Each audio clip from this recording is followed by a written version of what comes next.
Minister of Digital Economy in Nigeria, I think a while ago, some months ago, did a project in a community outskirts of Abuja, if I'm correct, and it's essentially to, expand network to that area. And of course, a lot of people praise this. It's not a bad idea, even though it's a question marks.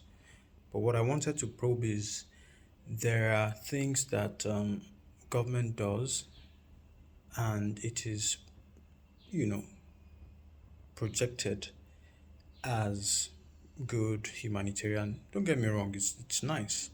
The only thing is that the totality of the project is not being considered. So when you go to a remote community anywhere, in Abuja in this case, and the community has 1,000 people or 2,000 people who do not have access to any of the major networks,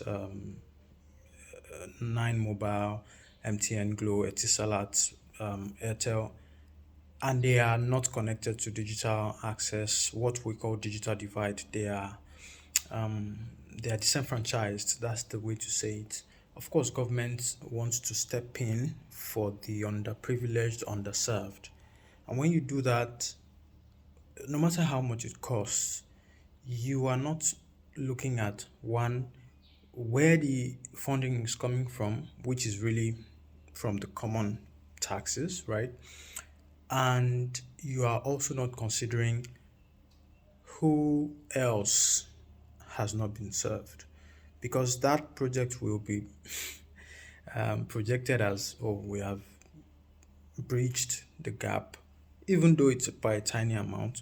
Of course, the emphasis will not be on the tiny amount because there are other communities definitely around the country who are in the same problem. So, why are we not doing for the rest of the communities? It simply means that we cannot afford to do same for every other community in the same scenario. So when you pick one out of maybe 10 or 20 or more communities that are, you know, cut out of network coverage, and that is projected as, some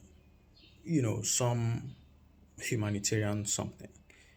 No, taxpayers paid for that. But what I really wanted to emphasize is that, you see, the rest of us who are in urban areas and are connected to these networks invest in, telecoms masts, in technology, in infrastructure to serve customers that pay them monthly. Some of them should have gone to those communities to invest the same in the community, because, as we say, it's the market. If I do not find incentive to go all the way to a remote community to, invest an infra there, it probably means that I'm looking at my costs. And at this point in time, as a business, I do not want to go there. So when government steps in and does for only one out of these many communities, it simply means it's not sustainable for government to continue to do it. And we do that a lot. We give 71 million people 25,000 naira every month, or families, in the hopes that let's continue to give them. And what you have done over the years is to spend 300 billion, maybe in 6 years, giving people money. 6 years. Have they been brought out of poverty? That's a different conversation, but it just speaks to welfareist policies that do not look at the bigger picture. So why am I saying all this? It simply means that if government wants to do something and they expand the big picture and they look at and they see that, look, if we want to do this for all peoples, every town that needs this kind of intervention, and we look at the cost and it's not sustainable, then there has to be another way that is sustainable long term. The other part of this conversation is that when you now invest, let's say a small amount, 20 million or 5 million, 20 is too much, 5 million in a community to bring them network. What if, for some reason, this applies to energy, investing in energy too? When you invest an amount for energy in a community, and for some reason they are not able to pay for that infrastructure to maintain it over the long run, and after 2 years or 4 years, you now have to invest again because the people you have given this service, one may not have absolute use for it to make up for the amounts that they will pay for it originally at market prices. So when you invest 5 million in a community, that infrastructure needs maintenance. You probably need to run diesel once in a while.